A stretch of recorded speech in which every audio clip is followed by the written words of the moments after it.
We'll go ahead and get started. My name is Jocelyn King. I'm the CEO and founder of Virgil HR. For those of you who aren't familiar with Virgil HR, we are an employment and labor law compliance suite. So among the many things that we do, we have a smart chat bot where you can ask questions. I have an employee in California requesting maternity leave. What do I do? And it will analyze what federal, state, and local employment and labor laws apply to that employee and then provide step-by-step instructions to you on what you need to do to be compliant. We also have other tools like an employee handbook builder, a multi-state comparison tool, tons of policy, legal agreement templates, legal updates, and the ability to speak to a legal expert as well. I'm joined today by two absolutely fabulous people who I'm really excited to introduce. Angela, who is the SVP of Talent and CHRO at Harvard Business Publishing, and Brent Skinner, who's the founder and principal of Open Window Strategies. So, Angela, I will hand it over to you for a quick introduction. Thank you, Jocelyn. Yeah, really happy to be here today and share some spooky stories from the world of HR. It can sometimes absolutely be mind-boggling how frightening some of this real-world stuff is. 30-year HR career professionalist, so I've got some good ones to share. Thanks for having me today, Jocelyn. Thanks for being here. And I'm really excited to be here with both of you, Angela and Jocelyn, today. I was in the green room, the three of us, about a week ago, and we talked about some of these stories, and they are scary. They really are spooky. They live up to the Halloween theme. Let me tell you, Brent Skinner. I'm at Open Window Strategies LLC, where I'm founder and principal. We're strategic advisory and content creators for the HCM space. I've been in HCM for 18 years. In the first couple of years, I didn't even know it was called HCM, but now I do. Great. I'm so excited to have the two of you here. Before I hand everything over to Brent, who will be moderating for us, we're going to be doing a Q&A session at the end. Please submit your questions through the Q&A feature in Zoom, not chat, and we'll get to those at the end. And we'll also have the SHRM PDC activity code at the end of the webinar for you as well. But Brent, I will hand it over to you. Wonderful. Yeah. Looking forward to any of those questions you might have in the Q&A. Feel free to plop them right in. We're going to start off right away with Angela. Angela has a very worrisome sort of OFCCP audit story that it was pretty scary. Okay, so OFCCP, for those of you who are not familiar, I think is the Office of Federal Contractor Compliance Program, which essentially means that any organization that does business with the government has to comply. And so shorthand for lots of paperwork, lots of administration, a lot of reports that we file that I'm sure nobody reads. Except in this one instance, this was fairly early on in my career in manufacturing plant. And the OFCCP agent was a rather new field agent, early career, looking to make his stripes. And somehow our company landed on his radar, and he came in and settled in for a couple of weeks to do an on-site audit. We gave him a conference room. We rented this really big photocopier. This is back in the day when they were like ginormous, and it was like 15 cents a copy. And he settled in to make photocopies of every single one of our interview notes and the applications that people filled out. And what he discovered, and I think it was completely by chance, I don't think he knew that he had stumbled onto some vulnerabilities, but I think it was random that he discovered that we had taken some pretty objectionable interview notes. As a manufacturing plant, we had some people who were on modified duty, so they couldn't perform their regular duty, so they were reassigned. And these two women were assigned to office work. And the office happened to be the HR office. And so since they had been on the line, we thought that they would make for great interviewers because they knew what the work was. And the work was essentially working on a manufacturing line, packaging the product, putting it into boxes. And some of the interview notes that they found were missing an arm, too old to do the work, not sure they can stand for 8 hours at a stretch, and all sorts of really incriminating notes, which were taken with good intent, right? They weren't sure how someone with those disabilities could do the work, but this was before reasonable accommodation entered the vernacular. But suffice to say that it still wasn't appropriate to take down those kinds of notes. And so for every instance, he made a copy, and each one of those instances brought with it its own level of fine. Fortunately, we were able to afford a very, very good labor attorney who was able to beat back a lot of those questionable comments. But it certainly made us very aware that we needed to be much more rigorous around who we had interview, much more disciplined about the kind of notes that we took, which the short answer is don't take any, or if you do, get rid of them immediately after you've made the employment decision. And make sure that you keep clean copies of applications and or resumes. We had the habit of writing in the margins. And so there was no way to document that we had interviewed all these people without also revealing all of our color commentary. So of course, interviewing tactics have changed significantly in that time, but I think the advice is still good, which is don't keep notes that might come back to bite you. Exactly. One of the things that I should have mentioned before we sort of kicked off here is that we will be sharing some actionable advice, in association with these stories. They're not just scary; they come with learnings, and hopefully they'll be helpful to you. And I think just to put a sort of a humorous fine point on this, the shredder is your friend, but not necessarily when the OFCCP auditor comes knocking. Yeah, absolutely, absolutely. Jocelyn, I think you have one coming up here. This is quite the segue. We have an attempted murder suicide that you had to deal with. Yes, it was probably the most impressionable thing that's happened to me in my entire career. I was very new to HR at the time. I was pretty young, and I was working for an organization that had a lot of employee relations issues. And there was this one employee who was really suffering from some mental health issues and wasn't really connecting with other coworkers. And his manager had kind of flagged him to me and said he was a bit concerned about his mental health. So I reached out to him and we started having a lot of conversations. And I kind of became like a therapist to him, which I think many HR professionals turn into. We're just free therapy. But he became very dependent on me, I think. And it was one of my first jobs in HR. And, I feel like looking back on it, I didn't appreciate boundaries that are really important. And I'll talk about boundaries in just a minute. But, I'd given him my phone number. Call me if, you're ever having bad thoughts one day and you just need to talk to somebody. Like I really went above and beyond trying to help him. I just really felt for him. And one day he tried to commit suicide at the workplace. And so we called the ambulance and the police did a 24-hour watch. And the very next day, I was the only manager on site. And he came to my office and locked me into my office and told me he was really upset with me and that he was thinking about killing me because he trusted me and I had broken his trust by calling the police. And I spent the next maybe 2 to 3 hours de-escalating with him until we'd gotten to a point where he agreed that he had issues that needed to be resolved. And we called the EAP line, and they actually helped us find a facility for him to admit himself to. And he ended up going to that facility and admitting himself there. And that was a really scarring experience for me. Again, I was really young and I wasn't prepared for any type of crisis management situation. I'd never received any training for that. So there were a couple things that we did initially. And the first was kind of doing like a wellness check with all of our employees to figure out, where everybody was, what type of support they needed. But the second thing that we did is we put a crisis management training in place for all of our managers so that they could better understand how to handle a situation like that. If someone is drinking antifreeze at work, what do you do? I mean, I know that sounds like a crazy thing you would never think to plan for, but we had to put those types of precautions in place.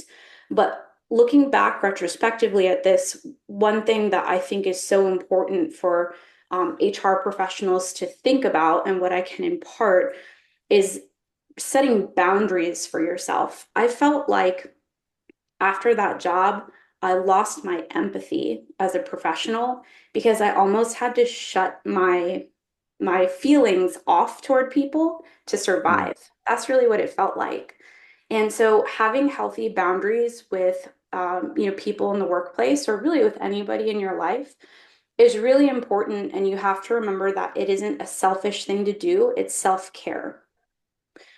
So I would really encourage people if you are in a position like that where you have employees who are kind of encroaching into your personal life and your own mental health, perhaps, that you set those boundaries.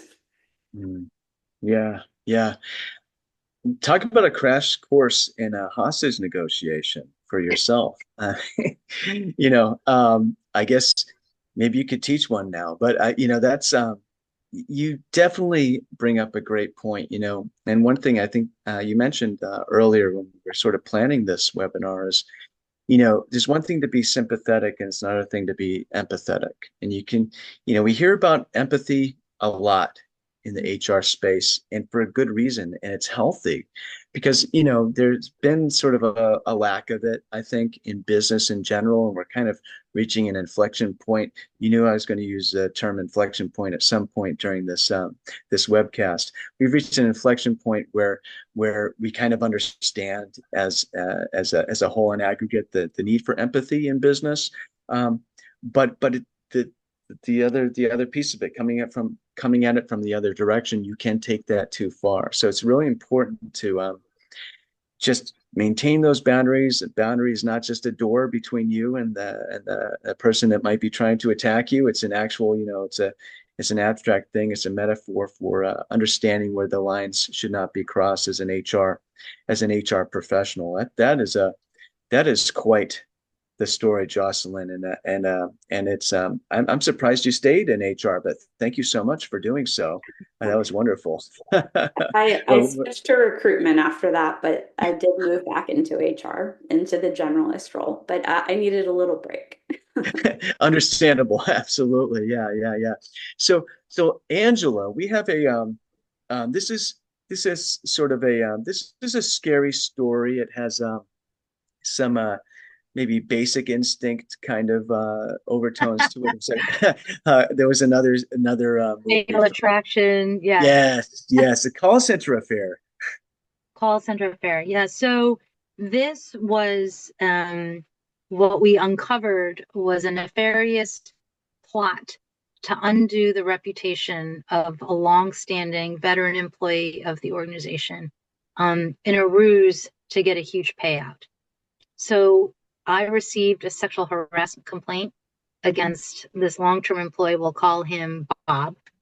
He'd been with us forever, and he'd sort of adopted sort of a grandfatherly persona. The call center was predominantly women, and he was seen as sort of, the mother hen, if you will, right? To really mix my metaphors, but just someone who was really always on the lookout for them, had been in the role for a long time, knew the ins and outs, and really took care of everybody in the call center. It was about a 200-person call center. And we had a call center agent come to me and complain that Bob had been sexually harassing her. And there could not have been anyone further from type than Bob. But sometimes, when you've seen enough, you begin to recognize that there is no single type. People are capable of some really horrifying things. And I said, well, maybe Bob has got something underneath his skin that we're just not aware of. So we conducted an entire investigation. There were no witnesses. There was nobody else to offer any sort of compelling testimony. And she was super, super convincing. And she should have won an Oscar for her portrayal of someone who'd been harassed and aggrieved and really just assaulted on every dimension of her person.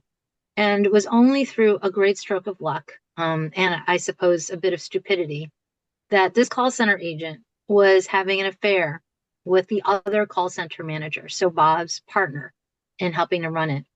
And they were having a hot love affair outside of work. And they put together this plot that they would frame Bob, and that she would sue the company, and that they would get some huge payout that would allow them to ride off into the sunset. And what was so disappointing about this was that her lover, and we'll call him Tom, was a star on the rise. He He had a very promising career. He just had a baby. If you looked at pictures in his office, it looked like, the perfect family with the perfect house and the perfect job. And he threw that all away on this woman who I could determine afterwards really convinced Tom to to go in this plot together. They obviously broke up. They both lost their jobs. I heard that his wife left him, that Tom was left with a broken household and not a cent to his name. And thankfully, Rob was exonerated, but we came really close to terminating a completely innocent man because, generally speaking, women don't make up stories of sexual assault because they are often met with so much skepticism and suspicion that the victim blaming is so intense that they don't usually make this stuff up. It's usually true, has been certainly my experience, and that is what the statistics will bear out as well. But we came really close to ruining the life of a perfectly innocent and honorable employee because two people decided that this is what they were going to do to get rich quick. And thankfully, someone overheard them regaling each other with their stories, and we were able to take down their plot pretty quickly. They crumbled pretty quickly afterwards and were able to admit that the whole thing was a sham. But it just means to be, on the lookout, do your best work when you do your investigation. But sometimes the stroke of luck is what you really need to break the case. Just make those decisions with a lot of foresight on the off chance that you just might be wrong. Yeah, this story just honestly blows me away. I scribbled down in my notes, psychopaths are going to psychopath. I mean, it's there are some folks who are really, really convincing. And when you described it, it just I think one of the things that's really incumbent upon all HR departments is to assume, I'm not sure what the percentage of the population are psychopaths or sociopaths or somebody who's capable of actually lying to that degree to ruin someone else's life. But it's a small percentage, but when you given the population of the United States, which I think is around somebody's going to correct me here, around 350 million now, I think, or something like that, it ends up being, fairly large number. There's a chance that there's somebody on your staff that's your company and the workforce that has the capacity to do this kind of thing.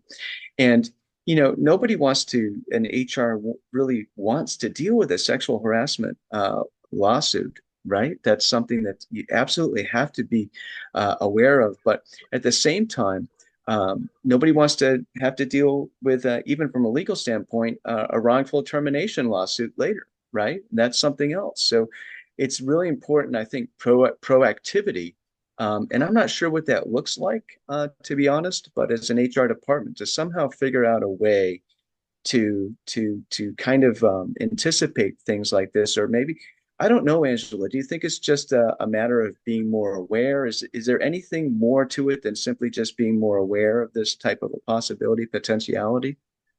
Well, I think some of it does have to do with the reputation and credibility of the HR department, right? I mean, not that it certainly wasn't public knowledge that a sexual harassment investigation was being undertaken, but I think to some degree, right? I think Rob had confided in a few people who were on his side and were unwitting allies when they overheard the story, and they were willing to bring that forth. She was very, very consistent in her storytelling, right? I could not catch her and a lie. And so she was particularly gifted in weaving this narrative of something that was really horrific. And I almost bought it. Right. So, just build good relationships because you never know when someone's going to do you a solid.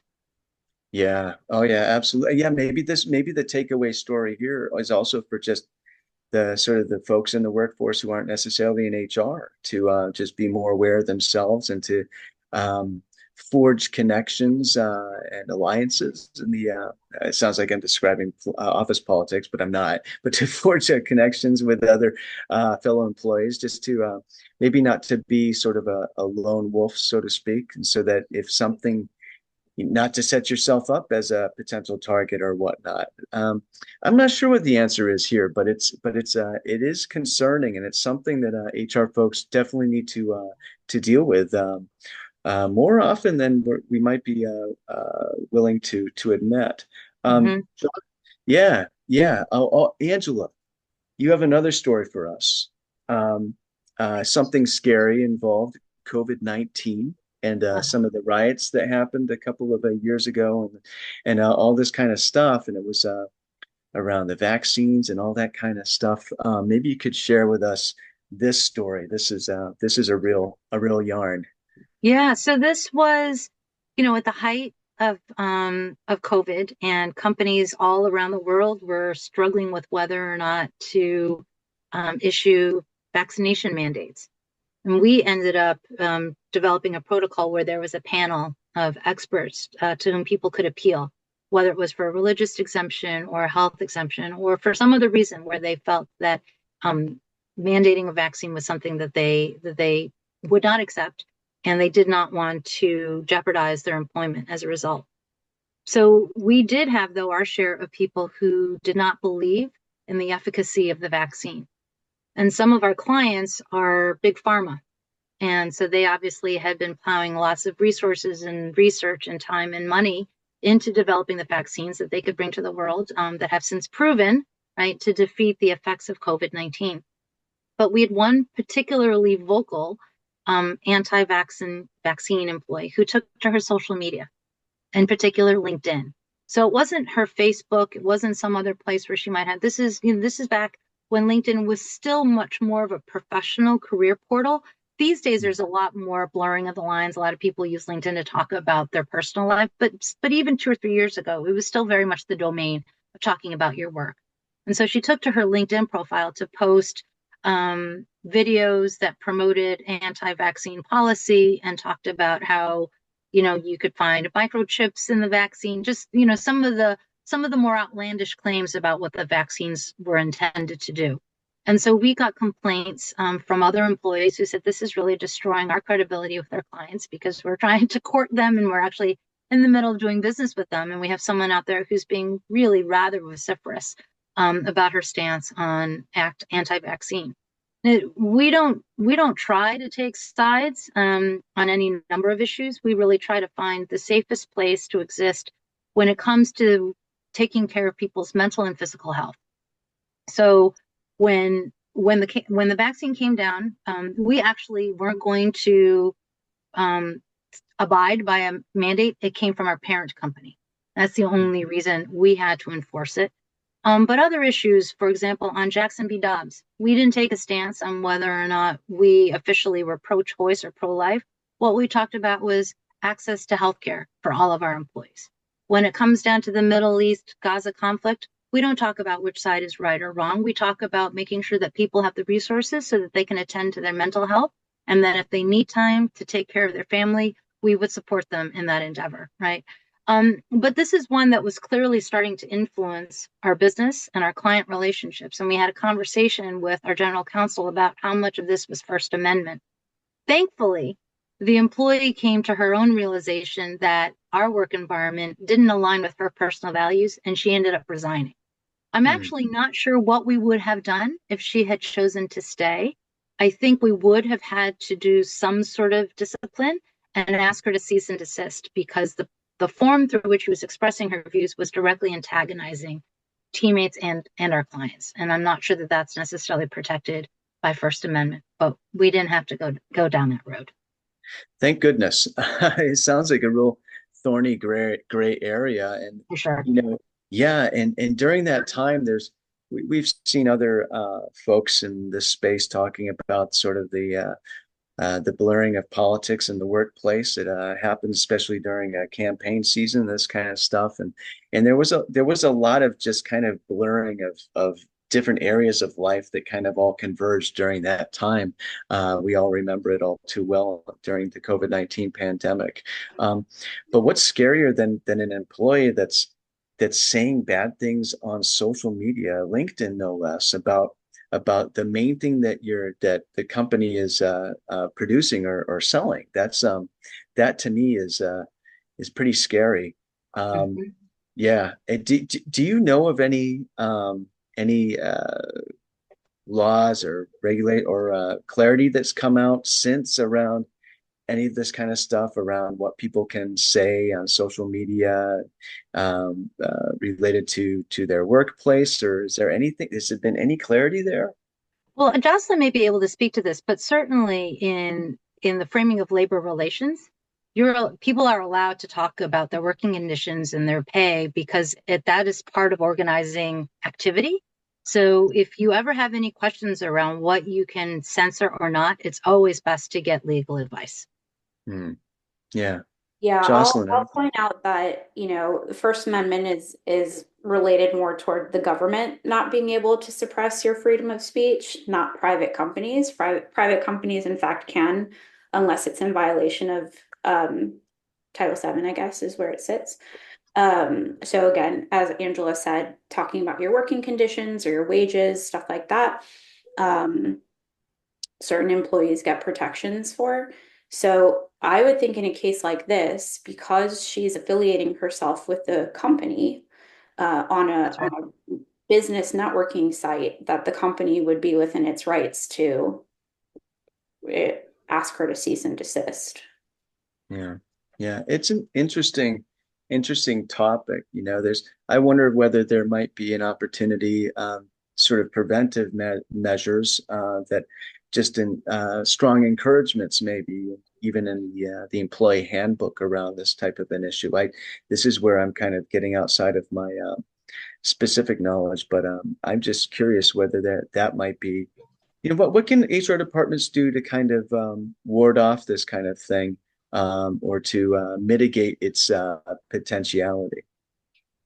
I mean, I think having social media policies is something that can mitigate a lot of these types of issues, and just being very clear with employees on, if you are representing the company in some form or fashion, what can or cannot be said. Just make sure that you're speaking to an attorney so that you understand what those are. Yeah, yeah, absolutely, absolutely. Well, Jocelyn, I think you are next, and this is the one that had to do with politics in the workplace. It was also happened to be during COVID-19. You had a little bit of I think there was a employee that felt legitimately threatened. Yes, so it was during COVID. It was actually June of COVID, so it was also when the Black Lives Matter movement really picked up pace. And it was a site in Florida, and we had employees who were essential workers who were actually working in pretty close proximity of each other just because of the nature of the work. And they were in the break room, and these employees were kind of talking together at a table about politics and Black Lives Matter and what they thought of it. And then one guy said, "Well, I'm thinking about joining the state militia." And then he expounded on that and said, "If I saw anybody rioting and they were breaking into businesses, I'd probably shoot them." And there was an African American employee who was in the room. They weren't talking to him, but he was in the room. And he felt very threatened by that comment, naturally. Um, and so I can't actually remember if he came to HR or if somebody else came to HR, but it was brought to our attention. We did an investigation. We interviewed everybody who'd been identified as having been in the room, as having heard this conversation. Unfortunately, the person who made the comments about shooting protesters or rioters was a manager. And he didn't directly manage this individual who felt unsafe, but nonetheless, it was kind of a dotted line situation. So we did a full investigation, and there were a few things that we did. The first is we gave a corrective action to the manager. That manager essentially, created a situation where an employee felt unsafe. He's was an exempt employee as well, so their rights are a little different. But more than anything, he's a leader in this space, and could even, technically be held liable himself for anything that could have come up. So we put him on a corrective action. The others that were involved were just kind of given a warning of, hey guys, like, let's kind of put some guardrails on what you can and cannot talk about in the workplace. And whatever they had shared was totally fine. It was their political opinions on things, and we hadn't given any type of guidance as to what they can and cannot talk about as it relates to politics in the workplace at the time. So we did put some policies in place on what can and cannot be said about politics in the workplace, and essentially just discourage those conversations, period. The individual who felt unsafe, we'd asked what type of accommodations he was looking for in order to feel better, and he actually said he would just prefer to work from home. Luckily, he was in a position where that could happen. Just, despite being an essential worker, he could do that. So we gave him that accommodation so that he felt better about it. And then we provided coaching to the manager on how to be more appropriate with conversations in the workplace, and really stepping up and being a true leader. Hmm. That's interesting. I was about to ask what that corrective action looked like, and you did touch on that.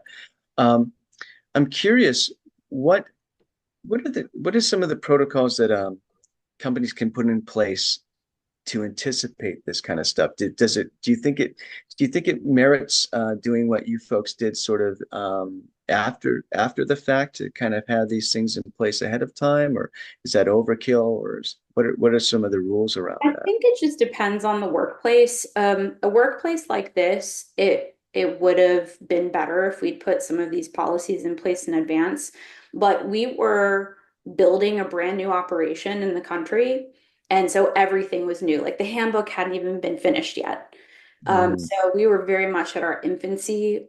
We weren't prepared to have policies about that. And then when we had this like political climate occur, of course, in retrospect, now we can all look back and say, like, oh, well, if this ever happens again, these are the steps that we can take to prevent these situations from happening. But it was such a new situation for all of us that we really didn't have the foresight to think about coming up with a policy on politics in the workplace. mm, Now we do, which is good. So we weren't very prepared for that for a number of reasons. Today, if I was at that company, at kind of the stage that it's at now, certainly we would have those types of policies in place. It's more mature at that point in time.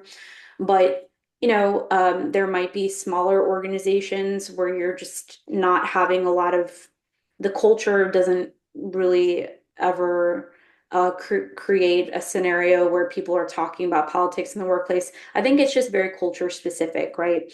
So if your culture doesn't require that, then sometimes putting policy in place like that can become very controversial. So why stir the pot? But if you think that it's something that would be useful to your employees to help them better understand what should or should not be said in the workplace, and also provide some parameters for your leaders on how to hold people accountable, then certainly that's something to look into. yeah, really interesting. I have a couple additional thoughts on that one, but Angela, do you have over at Harvard Business Publishing, do you have any kinds of protocols in place, preemptive or just guardrails, parameters around this type of activity in the workplace, anything like that? We don't. We generally rely on people's good instincts to know that it doesn't further the work. And it is such a delicate and sensitive time that we probably do more harm than good when folks engage in those kinds of conversations. It really hasn't flared up. I will say, though, that what has come up more often for us is whether or not we should take an official stance on something, which I Mm, alluded to earlier. And there's a really good article in HBR that's several years old, but still stands the test of time. So if any of your leadership or you yourself are struggling with whether or not your organization should take a position on a social issue, there are three questions to ask yourself. The first one is it aligned with your mission? So if you make zippers, as an example, you probably don't need to have an opinion on affirmative action in colleges. If, however, you are a guidance counselor, right? If you provide college counseling to students, then you probably, or you produce the SAT, you probably want to have a position on that, right? Because it's so important, it's so central to the work that you do. The second question then is, do your customers or stakeholders expect you to have a position on this? Is it important for you to speak out? So again, if you're a zipper company, nobody's probably expecting you, and frankly, probably nobody cares what you think about any number of issues, right? It's like when movie stars come out and speak about something. Like, I'd go back to making movies, right? Might be your reaction, right? You really don't care to know what they think about who they should be voting for in November because they don't have necessarily any credibility on the issue. And then the third thing is, can your organization meaningfully do anything to change the status quo? So if you have no influence over the matter, even if people expect you to, and it's in your wheelhouse, maybe don't wade in because you can't change it anyway. So you're just adding to the rhetoric, you're adding to the noise around the issue. And so that using that rubric has helped a lot of organizations be able to explain, like, we're actually not going to come out because it doesn't serve you, it doesn't serve our organization's interests, and we can't do anything about it anyway. When those three things are in alignment, then you can expect that we'll say something because it's important to us, it's important to you, and we can do something about it. Yeah, absolutely. I wonder, maybe someone from the Hollywood Screen Actors Guild is listening in on this webinar today. It's, a couple things. There's one thing that came up that I think it was a theme that came up a little bit earlier today, is this idea that, some of this, again, kind of falls on the employees, and just sort of having a healthy understanding of, you're at work or you're not at work, and what to do at work and what not to. So, I think one point what I'm getting from hearing here is that it's HR can only do so much. They can definitely do some things, but there's some of it, you have to kind of rely on the culture that the people come from. And also, we could go down a huge rabbit hole, we won't, around employer culture, but I think there is something to be said about workplace culture here, and how that, if you set it the right way at the outset, you can perhaps avoid a lot of these things. Not all of them. There will always be sort of random things that happen, but you can kind of set the stage for minimizing the possibility of these things happening. Mhm. I did a podcast recently where we talked about, just coming from the other angle, is we talked about the importance of communicating the culture of an organization. And there's from a sort of 50,000-foot view, yes, you're going to have a culture no matter what. And so you want to sort of think about it as a leadership in the organization. Hopefully HR is plugged in with leadership at the organization and can be a part of that conversation, to really think about what your culture is and what you want it to be, and start communicating that. But one of the things that we talked about on the podcast, which I think is really interesting, is that don't underestimate the trivia, or don't underestimate something that could potentially be communicated as part of the culture. And we used kind of a joke, a new employee might not know whether it's okay to go get a cup of coffee. Like, what's the policy on going to get a cup of coffee in the middle of the afternoon? Do I have to, and hopefully your employer culture is essentially says, yeah, it's cool. Whenever you want to get a coffee, and as long as you're not getting 10 coffees on separate trips over the afternoon, you can go get a coffee in the afternoon. But there's some other minutia or seeming minutia at the outset that you might want to, stop short of communicating, is around these sorts of things, and just kind of hope that your culture is strong enough that it will kind of handle that itself. Those are some of my takeaways from that one. Jocelyn, you have another story. It's around sexual harassment, and it's not necessarily a run-of-the-mill sexual harassment story. Yeah, so I've actually never talked about this before publicly, but a few years ago, I was director of HR for a small technology company, and the CEO was sexually harassing me. And at first, I was kind of like, oh, maybe that's just an inappropriate comment. But it started getting, it started escalating more and more. And it was becoming really uncomfortable, and I started getting kind of depressed. It was really hard, and I didn't know what to do because I had no one to go to. I was the HR person, he was the CEO. There really wasn't anybody to go to. There was like a silent owner. I ended up being able to get in contact with him eventually. It's interesting how in those situations you feel guilty. It doesn't make any sense, but I felt guilty reporting it. It made no sense at all. But I did, and they ended up hiring an attorney to do the investigation. I very much felt like they were protecting themselves from me. And so I decided to leave, and it was a really, really hard situation for me personally. Mhm. Um, it was interesting because I had told Brent and Angela this story last week, and afterward I was like, I really don't have anything else to share. It's just a crap story. Mhm. But they'd made a really great, great, great comment, which was, you know, if you were back in that situation again, what would you have done differently? And the truth and like I own my own company, for example, I'd identify somebody outside of the chain of command who can be that go-to person in the event that something like this happened. Mhm.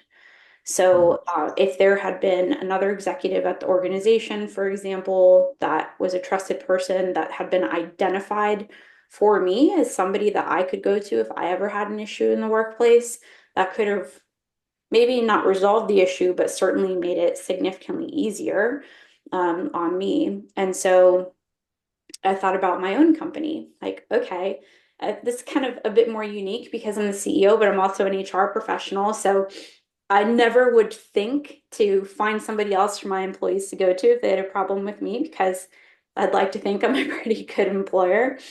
So I wouldn't have thought about that. But you know what? After the conversation with Brent and Angela last week, I'm going to do that. I have a board member. I'm going to tell my employees, if you ever have a problem with me, here's the person that you can go to. And so if you are an HR department of one, and you're in a similar situation where you really don't have somebody to turn to in the event that there was some type of inappropriate behavior toward you, I would highly suggest you try and identify that person that you can go to ensure that you protect yourself in the event that a situation like this were to occur. Yeah. Oh yeah, absolutely. I think Angela was the one in that conversation. She used the word ombudsman. I think that's a good kind of term for it. Um, you know, that is, I think one of the other things that we sort of arrived at is that, sometimes there isn't really a solution necessarily. You're in a situation, and one of the things as an HR person, when you're facing these compliance issues or whatnot, is to have the wisdom to understand that. It's a very healthy drive to want to solve these problems and get it right, but just to understand that, and I think that's really been a common thread through many of these stories today, is that there's no perfect silver bullet, keeping with the Halloween theme and werewolves. There's no silver bullet necessarily for all of these, but they're you do the best that you can. And sometimes you find yourself in a situation like we'll keep with the Halloween movies, Devil's Advocate or Rosemary's Baby, where you realize you're the only person, the only good guy in the room, maybe. And that's something to be aware of as well. Um, I'm really dating myself by bringing up Rosemary's Baby. That's an old film. Devil's Advocate is the '90s, so we're good.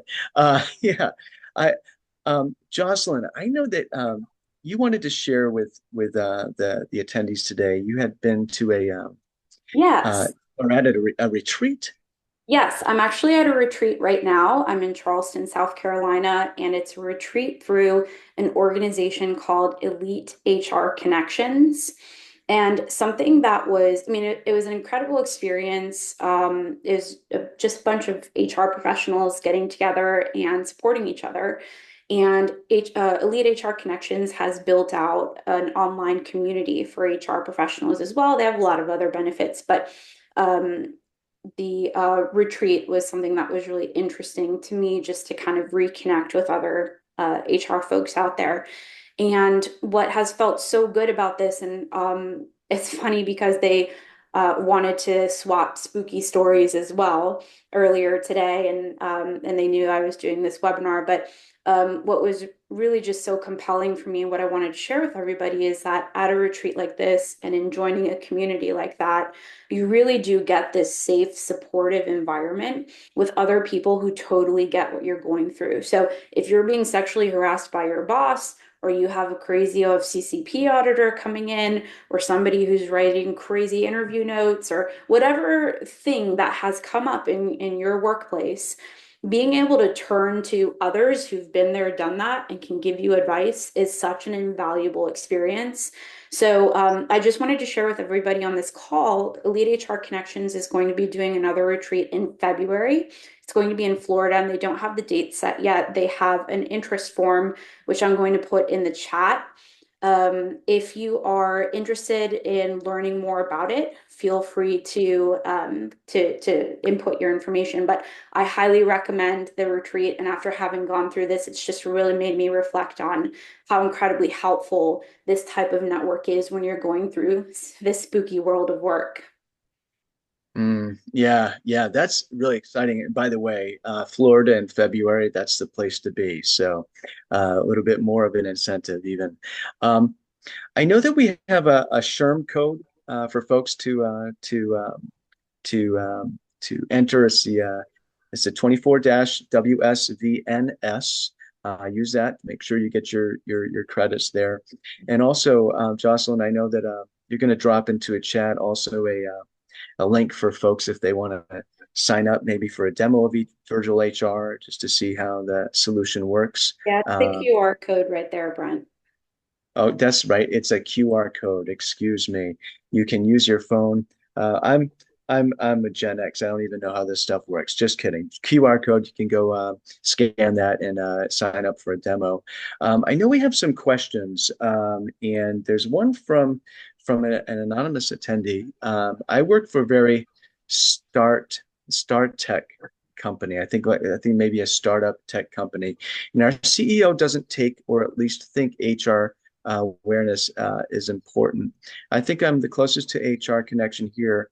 How can I start or at least have him consider having an HR person aside from him? Have an HR person, what? Have an HR person aside from him. So he's I guess Oh, the he's sort of CEO the as an HR yeah, person. CEO is HR person. Yeah, exactly. And did Okay. you see that I dropped an answer in Oh, the that's right. chat? You did. You did. You did. You dropped an answer. Do you want to maybe share with folks just as elaborate on that a little bit? Yeah, sure. I mean, if your CEO is reluctant, one of the places to start is, in keeping with the theme of this webinar, is from a risk mitigation perspective, right? That your HR person can keep your organization safe from bad practices, whether it's in your hiring, in managing performance, in managing out, in managing discrimination, or in the instance of Jocelyn, if an employee has a terrible experience, they can serve as a safe place for that person to go. And then, of course, there's all the other tangential benefits. Well, maybe even not tangential, but really central to the work of HR is designing a really good culture. Brent, as you said, an organization will have a culture, whether or not you design it or not. So how do you make sure that it's the one that you want, that's values-based, that's mission aligned, and drives really good performance? So your HR person can serve as a business partner in all those regards as well. But if they're really that reluctant, I would start from risk mitigation, because that usually hits somewhere it hurts, which is in the bottom line. Yeah, and Yeah. from like just a little bit of a different perspective, I don't know how big your organization is. If it's 50 and under, what you may want to consider is baby steps, which is working with an HR consultant first, Yes. and start introducing those HR best practices into the organization until it financially makes sense to bring somebody in full time. I'm going to assume actually it's probably a small organization. Could be wrong, but one of the other things I just want to bring into this is also a lot of smaller organizations, they end up with what we call accidental HR people. Because an HR person is someone that an organization might bring in a little bit later after the founders or some leadership. They're all taking care of various aspects of HR. And there comes a point where they finally kind of realize on their own, some later than others, that hey, gosh, we should bring some order to this and maybe delegate it to somebody who's versed in this, and this would be their job. And also, it's often the time where there's a sort of a decision made to bring in some sort of a technological platform as well to help keep HR under control and make it a little bit more efficient, operationally efficient, and a little bit more strategic. Um, we have another question. It's from the audience here. Let's see. Please repeat the Sherman code. It's at 24 WSV, N as in Nancy, S as in Sam. So that's the code. We had another question also from the audience. This question is, I've recently been promoted to VP of HR at my organization, and I don't really have any scary, truly spooky HR stories, but I'm just trying to figure out, what should I do first? How should I kind of get off on the right foot, start off on the right foot right away in terms of getting my compliance piece of HR in a good place? I can take it first. So Sure. the very first thing that you should do is an audit to see from a best practice perspective where you sit. Do you have a handbook? Do you have all the policies in place? Are they up to date? How are you handling the onboarding process? What about the termination process? Have you looked at the agreements that employees are signing? What about contractors, record retention, like all of that stuff? You do an audit to figure out where you sit, and then you identify your gap areas and come up with an action plan, of course, for addressing those areas of risk to your organization. Then what you want to do is it isn't just like a one and done type thing. Like you're going to want to consistently be implementing these practices and consistently be updating your policies or just your ways of work because laws are changing all the time. You should find a really good employment and labor law counsel who can be available to you. And I'll do selfish plug because I really believe in what we're doing. You should consider looking at Virtual HR as a solution that could be just kind of like a sidekick to you almost in your kind of legal journey through human resources. Yeah, absolutely. Angela, anything to add? I think Jocelyn nailed it. I don't have anything to add there. I think she did. Yeah. Maybe you could just go into just a little bit of detail, Jocelyn, actually around how does AI help? You knew we weren't going to get out of a webinar in HCM without mentioning AI. And how does AI help with compliance in HR? It's really quite interesting. Yeah, so AI is super, super helpful for tons of different tasks that you're working on, especially repetitive tasks. It allows you to be more efficient, blah, blah, blah. AI has a place and AI sometimes doesn't have a place. And in the case of compliance, you have to be very careful about how you use AI because it has hallucinations, it makes things up all the time, and the data isn't very clean. And it doesn't capture everything either. So with compliance, you have to be 100% accurate all the time. We actually don't use AI for our chatbot for that reason. We don't want to compromise the integrity of the data. We have lawyers on our team program the chatbot instead. There are other ways that we use AI to improve efficiencies for our users. And as this tech continues to develop, we will consider how we want to incorporate it into our chatbot, but we are very careful and purposeful about the type of technology that we use because you can't get compliance wrong. Yeah. Oh, very well put. Very well put. Absolutely. AI definitely helps with efficiency, and it's still learning right now. It's very important to be with it. Absolutely. Um, Brent, are there Thank you any other both. I mean, questions? this has just been a. Brent, are there Oh, any other there is questions? another question. There is another question. Gosh, it keeps creeping up on me. Okay. I have an employee, and Angela answered this in the Q&A, but I'll just read it here. I have an employee who works with food, but he has personal hygiene issues. He doesn't take a shower or wash his clothes because I suspect he's homeless. What is the best way to approach this while maintaining boundaries? Yeah, so my response Any, was to have a really frank and straightforward conversation with the employee and share that, that you've observed that he isn't meeting minimum standards of hygiene when it comes to serving and preparing food. And what kind of support, what kind of resources does he need so that he can come up to standard? And see where the conversation goes from there. I'm not sure that the person will be willing to admit their personal financial situation, but you can at the very least set the professional expectations for what's required at work. And if you do have, a closer in relationship, then you might even just ask if there are needs that they have outside of work that perhaps you can help with. yeah. That's a tough one. Good luck with that one. Yeah, that's a great example of empathy in HR, right? We talked about taking empathy too far, but there definitely is a wide berth for practicing it in HR, and it's an excellent opportunity for HR to be that bridge between the organization and an employee that might be in need. Yeah, Absolutely. there's another question here, Brent, about good tools to get hiring practices and pay policy or discrimination. We use Mhm. Gusto, but my CEO is cheap. So Gusto is a payroll provider, right?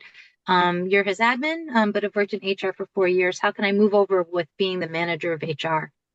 So I'm assuming that there isn't currently an HR manager. And so you'll have to have a conversation as always. I mean, everything starts with laying it out on the table and talking about the risks that the organization is taking by not having someone officially in the role who can take care and navigate and shepherd the organization through all those processes.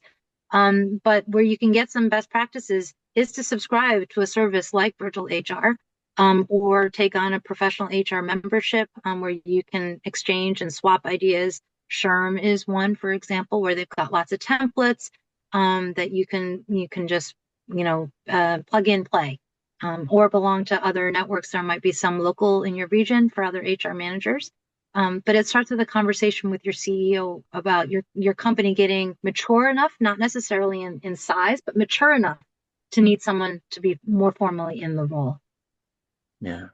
Absolutely. And that fits right in with this idea of, HR, don't try to go it alone, branch out there and network with your fellow HR folks and subscribe to those services that may be able to help you figure out your next challenge. There's a community out there that you can lean on as an HR professional that can help you be the best that you can possibly be in your role. Okay. Yeah. Wonderful. Wonderful. What folks, this has been a great discussion, scary, and also very informative. And we'd like to thank you all for joining us today. And don't forget to snap that QR code. And again, the activity code is 24-WSVNS for your SHRM credits. Thank you, Brent. Thank you, Jocelyn. Thank you. Have a good day. Thank you very much. Bye, Bye-bye. all.